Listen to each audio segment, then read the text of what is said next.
Das hier, das sind die 7 besten Rums unter 50 Euro. Und das ist nicht meine eigene Meinung, sondern diese Liste, die basiert auf Bewertungen von über 50.000 Rumtrinkern und Bestpreisen von über 50 Online-Shops. Da sind Flaschen dabei, die viele gar nicht auf dem Schirm haben. Eine heißt wörtlich Ehrlichkeit, eine schmeckt nach Erdbeerjoghurt und auf dem Podium, da stehen 3 große Zahlen auf den Labels. 20, 12 und nochmal 20. Und keine einzige davon bedeutet das, was du wahrscheinlich denkst. Kurz zu mir, damit du weißt, warum ich überhaupt dieses ganze Insiderwissen habe, um so eine geile Top-Liste zu erstellen. Ich bin Olli, ich habe RumX gebaut. Die größte Rum-App der Welt. Die letzten 8 Jahre habe ich da viel Herzblut reingesteckt. Und da drin stecken über 300.000 Bewertungen von echten Genießern. Heißt, diese Top-7-Liste, die habe ich mir nicht selber ausgedacht. Die habt quasi ihr gewählt, demokratisch, mit euren Bewertungen. Und dazu, über 50 Shops zeigen ihre Angebote und Bestände live auf RumX an. Dadurch weiß ich, welche Rums aktuell verfügbar sind und zu welchem Preis.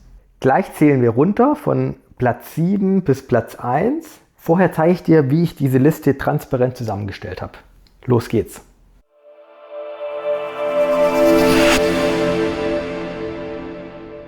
Also, warum überhaupt unter 50 Euro? Weil hier die Musik spielt. Hier gibst du zum ersten Mal bewusst richtig Geld für Schnaps aus. Und trotzdem kaufst du meistens blind und weißt gar nicht, was dich da in der Flasche überhaupt erwartet. Kurz zur Datenbasis, damit du weißt, wie ich diese Liste erstellt habe. Ich möchte hier ganz transparent sein. Stand zum Dreh stehen auf RumX so 308 echte Rums zur Verfügung, die du für unter 50 Euro bestellen kannst. Und jeder Rum davon hat mindestens 30 Bewertungen.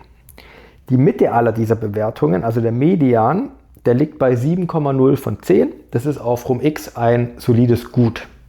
Und nur 10 von diesen 308 schaffen überhaupt eine 8,0.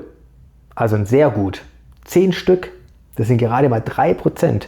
Und genau die stelle ich dir heute vor. Und einen Rum, den muss ich dir noch kurz zeigen, bevor es richtig losgeht. Die allerbeste Flasche unter 50 Euro überhaupt, das ist nämlich ein wilder, weißer Rum von Savannah, also eine Destillerie auf Réunion. Die Kenner, die kennen ihn unter dem Kürzel HER. Das steht für High Ester Rum Réunion. Und der steht bei 8,6 und du kannst ihn nirgends kaufen. Und das Schöne daran, den kleinen Bruder von genau dieser Geisterflasche, den triffst du gleich heute in unserer Liste. So, kommen wir zu den Spielregeln. 6 Stück an der Zahl, ganz transparent. Ich will nämlich, dass du jede einzelne davon nachprüfen kannst. Erstens, deutscher Shop.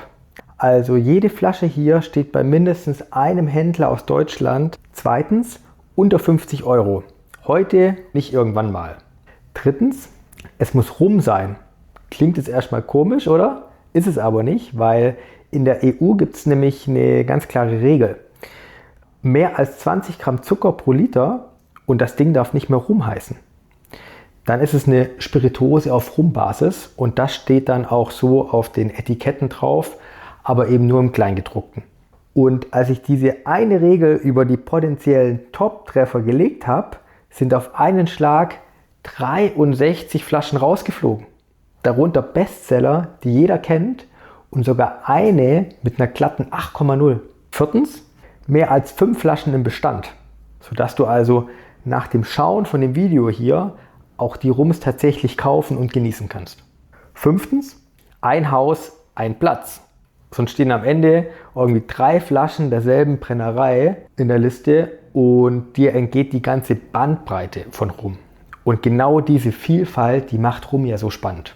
Und sechstens, sortiert ist die Liste transparent nach der Medianote der Community und bei Gleichstand entscheidet die Anzahl der Bewertungen.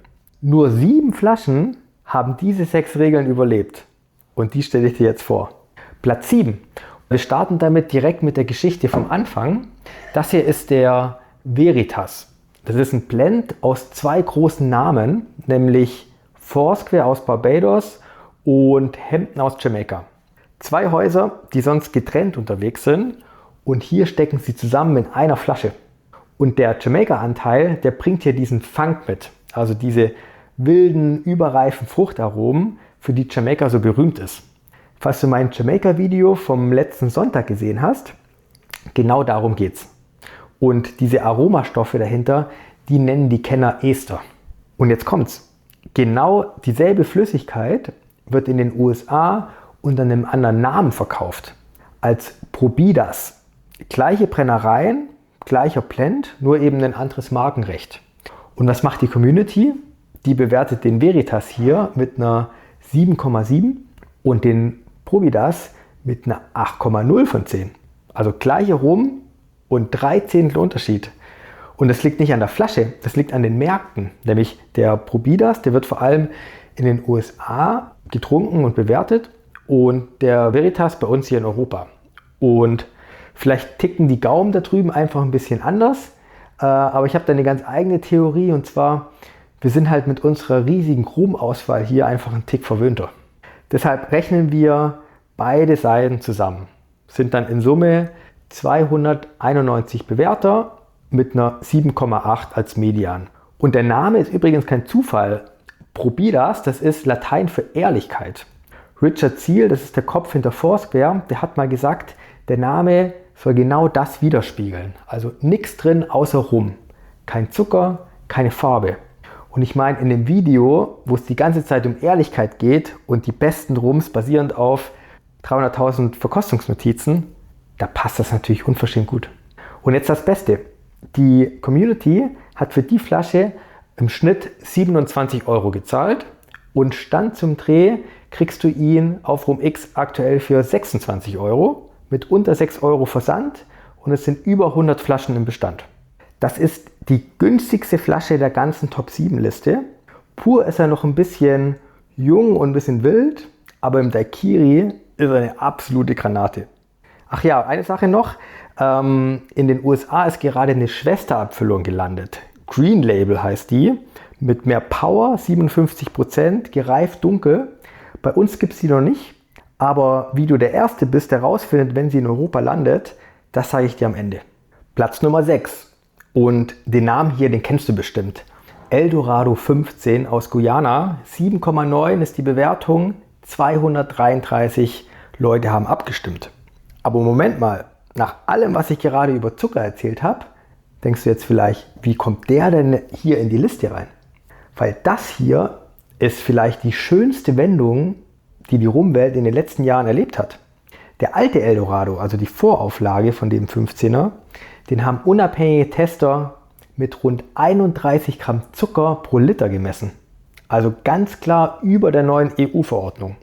Und dann hat die Brennerei 2020 die komplette Eldorado-Reihe umgebaut. Und dieselben unabhängigen Tester, die haben seitdem 0 Gramm gemessen. Gleicher Name und jetzt ehrlicher Inhalt.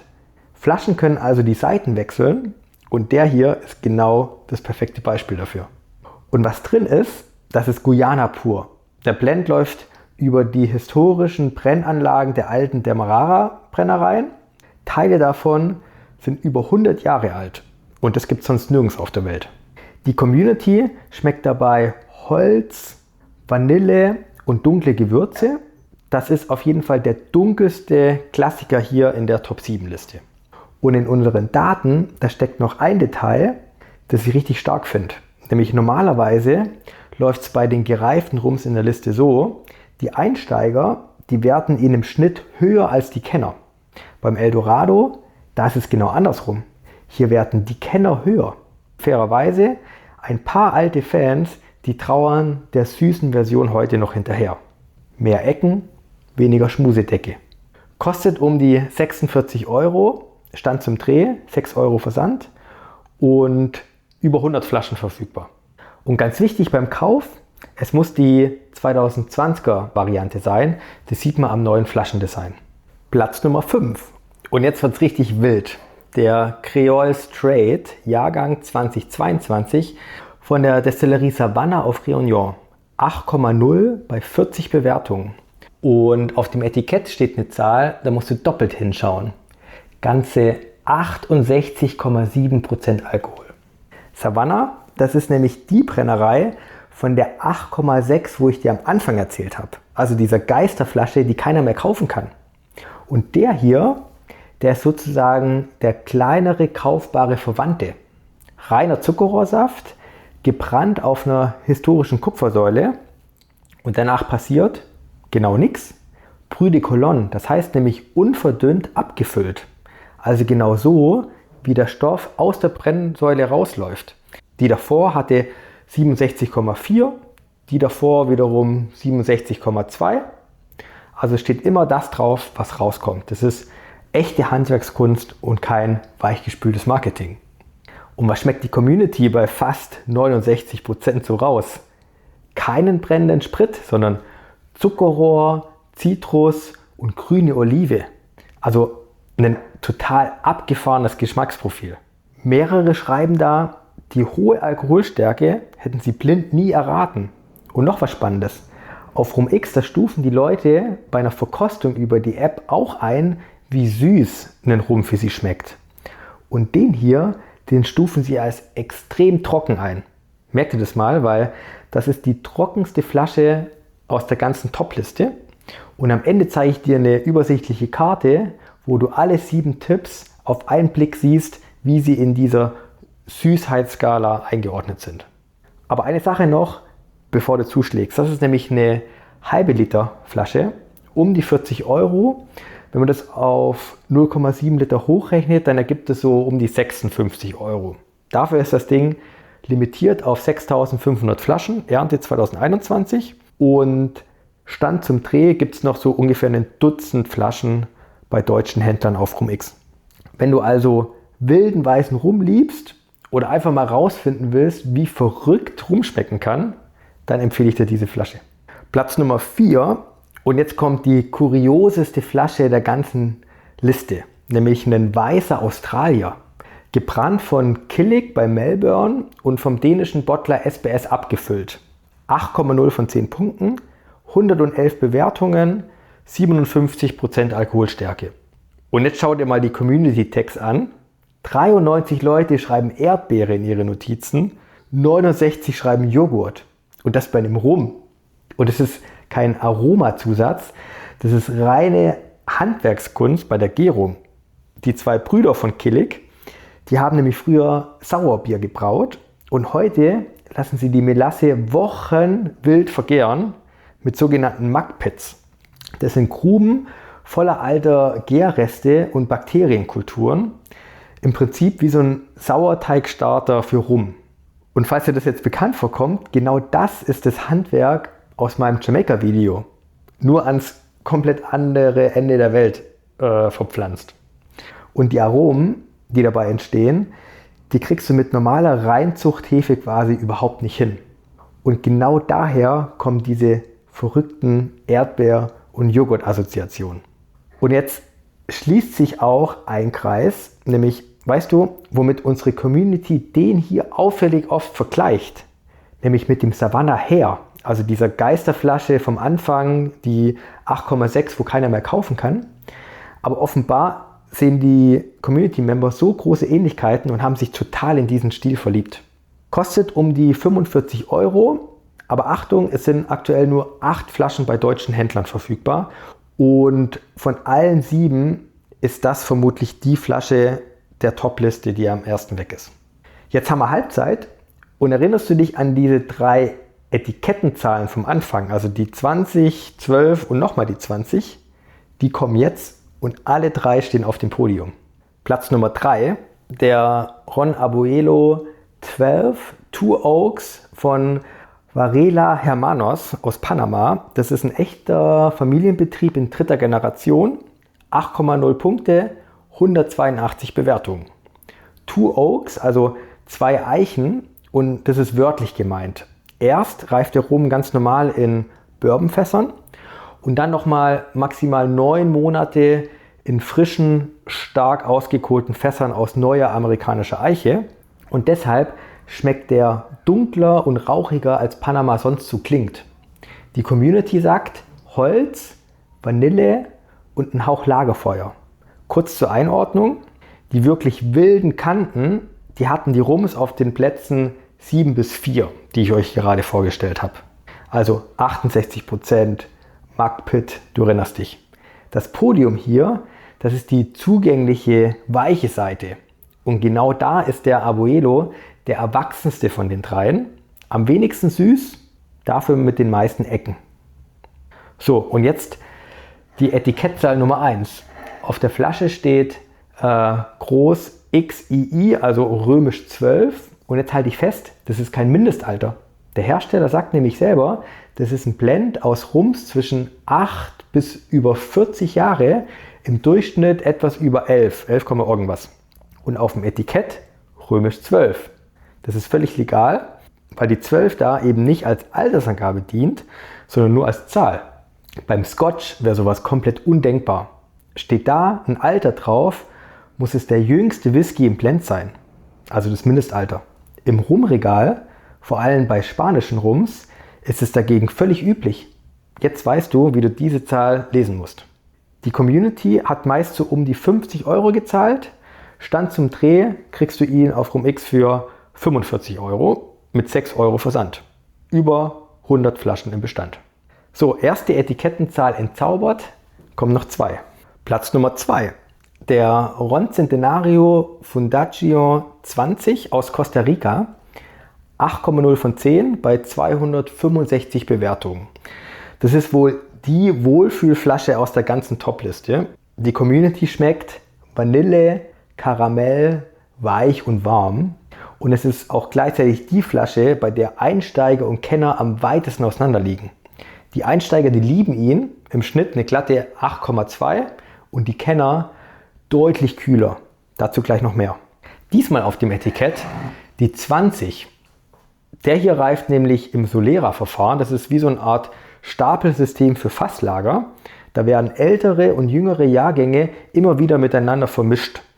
Und die 20 auf dem Etikett, die steht für den ältesten Anteil im Fassstapel, also nicht für den jüngsten. Da drin stecken nämlich Rums ab 6 Jahren. Trotzdem darf die 20 drauf. Und du ahnst es ist wieder nur eine Zahl, keine Altersangabe. In der Solera-Welt, da macht es fast jeder so. Jetzt kannst du es aber beim nächsten Etikett sauber interpretieren. Und dann ist da noch das eine Thema, das du dir wahrscheinlich eh schon denkst. Der schmeckt nicht nur weich, der schmeckt richtig süß. Auf unserer Süße-Skala, da stuft die Community ihn süßer ein als 9 von 10 Rums in der ganzen App. Und wie viel Zucker da jetzt genau drin ist, öffentlich weiß es keiner. Aber das ändert sich gerade. Nämlich Nikolaus Kröger, der misst in seinem Laborprojekt systematisch durch, wie viel Zucker wirklich in Rums steckt. Und diese Flasche, die steht gerade noch bei ihm auf der Liste. Seine Ergebnisse, die veröffentlichen wir dann gemeinsam auf RumX. Und sobald der Wert da ist, erfährst du ihn also bei uns als erstes. Und bis dahin gilt die Unschuldsvermutung. Der hier wird als Rum verkauft und geführt. Und deswegen ist er auch in der Liste mit dabei. Kostet um die 40 €, Stand zum Dreh, 7 € Versand, über 200 Flaschen verfügbar. Der läuft ja also nicht weg. Und wenn du von Diplomatico, Zacapa und Co. kommst, dann ist das eigentlich der ideale Brückenbauer in diese Top-Liste. So, kurzer Zwischenstand. Zweite Etikettenzahl geplatzt, bleibt noch eine und das ist die beste Geschichte von allen. Platz Nummer 1. Trommelwirbel für eine Flasche, die wahrscheinlich alle von euch schon längst kennen. Der Plantaray XO, früher Plantation XO oder Plantation XO aus Barbados, 8,0, sage und schreibe 2150 Bewertungen. Und es ist nicht nur der Platz 1 auf unserer Liste hier, das ist auch auf RumX die Flasche mit den meisten Wunschlisteneinträgen. Vor Diplomatico, vor Zacapa, vor allen. Die Community sagt Kokos, Vanille, Karamell, butterweich. Und jetzt die Etikettenzahl Nummer 3. Die 20 im Namen, 20 Anniversary, also 20 Jahre alt? Nö, die 20, die feiert das Dienstjubiläum vom Kellermeister. Kein Scherz. 20 Jahre Alexandre Gabriel als Masterblender. Der Rum selber, der ist ein Blend aus so zwischen 8 und 15 Jahren Reifung mit einer Nachreifung in Frankreich. Dritte Zahl, dritte Überraschung. Und keine einzige der 3 Podiumszahlen war ein Mindestalter. Und weil dieses Video bei der Zuckerfrage keine Ausnahme macht, gibt es bei dem Sieger hier die volle Transparenz.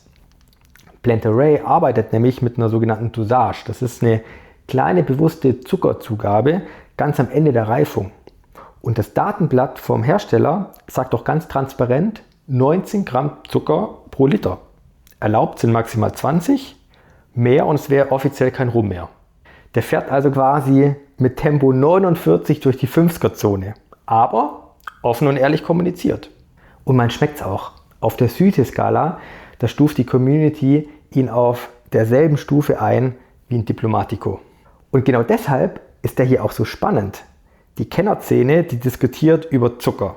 Falk, der Rumschnacker, einer der bekanntesten deutschen Rum-YouTuber, der hat ihm zum Beispiel 75 von 100 gegeben. Und gleichzeitig machen ihn eure Bewertungen und Wunschlisten zur Nummer 1 in der App und auf dieser Liste. Und ich muss mich jetzt gar nicht auf eine der beiden Seiten schlagen.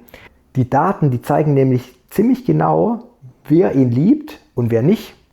Und genau dieses Muster, das zieht sich durch die ganze Liste. Aber vorher noch schnell der Kassenzettel. Die Community hat meist so um die 42 Euro gezahlt. Stand zum Dreh kriegst du ihn auf RumX für 40 Euro mit 7 Euro Versand. Über 2000 Flaschen bei deutschen Händlern verfügbar. Keine Jagd, kein Beeilen. Der ist auch noch morgen da. Den findest du sogar übrigens, wenn es mal schnell gehen muss, in jedem gut sortierten Supermarkt. Da meistens ein paar Euro teurer als bei uns. So, 7 Flaschen. Und jetzt zeige ich dir eine Karte, die dir kein Shop der Welt zeigen kann. Weil sie nämlich gar nicht auf Verkaufsdaten beruht, sondern auf euren Verkostungen. Die Community hat für uns nämlich die Süße von hunderten Rums eingestuft. Nicht im Labor, sondern direkt am Gaumen beim Verkosten in der App. Auf einer Skala von 1 bis 5. Und wenn du dir mal unsere 7 Rums hier anschaust und einsortierst, dann siehst du, was echt verrückt ist. Nämlich diese Liste, die spannt sich einmal quer über Spektrum. Von furztrocken bis zuckersüß.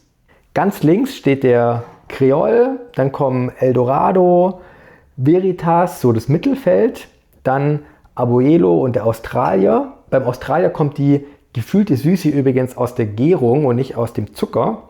Und dann ganz rechts Centenario und der Planterey XO.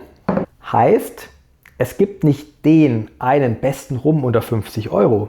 Es gibt 2 Familien auf dieser Liste. Und welche davon deine ist, das entscheidet allein dein Gaumen und nicht mein Ranking. Und die Daten, die zeigen das glasklar. Nämlich, das ist der Teil, der mich echt begeistert.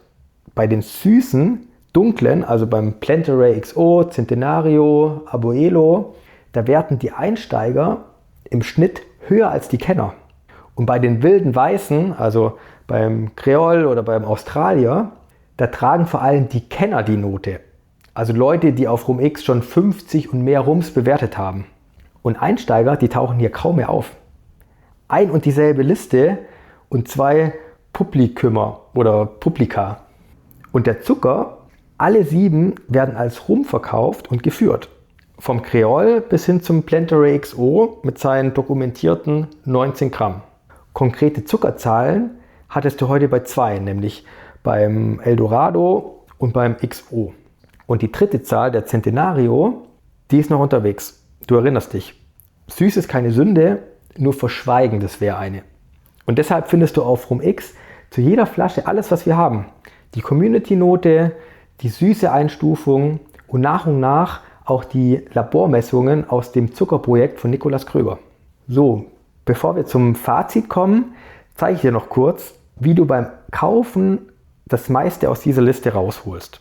Alles, was du heute gesehen hast, kommt nämlich aus RumX und genau da hilft es dir nämlich auch beim Einkaufen. Die über 50 Online-Shops, die wir angebunden haben, deren Preise vergleichen wir in der App in Echtzeit inklusive Versandkosten nach Deutschland oder jedem anderen beliebigen Land. Ein Blick und du siehst, was eine Flasche wirklich kostet und du zahlst den fairen Preis. Beim Australier habe ich dir vorhin gesagt, es gibt nur noch 8 Flaschen. Genau das siehst du auch auf RumX. Nämlich, ob ein Rum noch gut verfügbar ist oder ob es über alle Shops hinweg nur noch eine Handvoll Flaschen gibt. Deshalb konnte ich dir beim Australier sagen, beeil dich, und beim Planterey XO keine Hektik. Dann das Green Label, also die neue potente Schwester von dem Platz 7 Rum. Wenn die irgendwann nach Europa kommt, wirst du es ja als einer der ersten wissen. Pack sie einfach auf deine Rum-X Wunschliste und sobald ein Shop auf Rum-X die listet, bekommst du direkt eine E-Mail.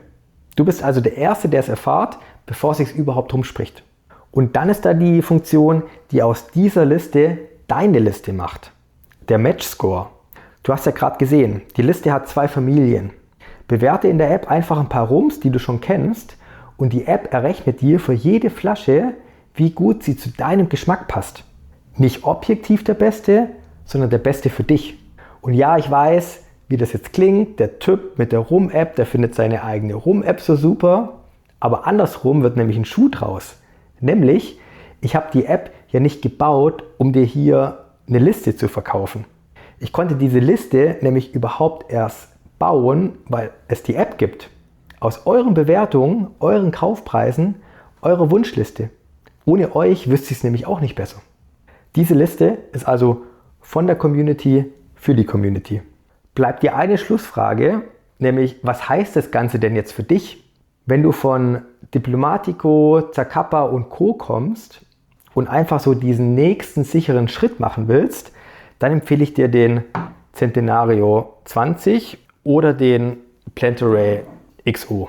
Beide weich, beide süß, beide gut verfügbar und beide zum Superpreis. Wenn du eher so Klassiker mit Ecken willst, dann ist der Eldorado 15 die beste Wahl für dich. Seit dem Zuckerrauswurf 2020 ein echter Kennerliebling ohne Kennerpreisschild. Wenn du Cocktails baust oder einfach den günstigsten 8, oder fast 8 der Liste haben willst, Veritas um die 26 €. Für das Geld mixt dir kaum den Rum einen besseren Daiquiri. Und wenn du wissen willst, wovon die Nerds nachts träumen, dann der Australier oder der Creole. Aber denk dran, von beiden gibt es nur noch wenige Flaschen. Und für mich selber, ich habe den XO zu Hause immer im Regal stehen und den schenke ich genau dann ein, wenn jemand kommt und sagt, ich trinke eigentlich gar keinen Rum. Und das funktioniert jedes Mal. Aber die Flasche, die ich mir nach dem Video einschenken werde, ist der hier. Der Australier mit Erdbeerjoghurt-Geschmack aus dem Muckpit. Da fühle ich mich zu Hause. Und musst du irgendwas davon kaufen? Natürlich nicht. Aber falls doch, weißt du jetzt bei jeder Flasche Bescheid. Was sie kostet, was der Versand kostet, wie süß sie ist, wie alt sie wirklich ist und wie gut sie verfügbar ist. Fürs nächste Video, da drehen wir die Frage von heute einmal komplett um. Heute ging es ja um preiswerte Rums und beim nächsten Mal klären wir die Frage, was kriegst du eigentlich, wenn du mehr ausgibst? Ich sitze auf über 300.000 Verkostungen und 120.000 echten Kaufpreisen und eins verrate ich dir schon mal, eine Zahl aus der Auswertung, die ich gerade mache, der hat mich selber geschockt. Wenn dich das interessiert, lass ein Abo da und beantworte mir gerne noch die Frage, welche Flasche über 100 € hat dich am meisten enttäuscht? Das fließt in die Auswertung mit ein. Und welcher Rum unter 50 € ist denn dein persönlicher Liebling? Ich freue mich auf euer Feedback und auf das Video nächste Woche. Cheers!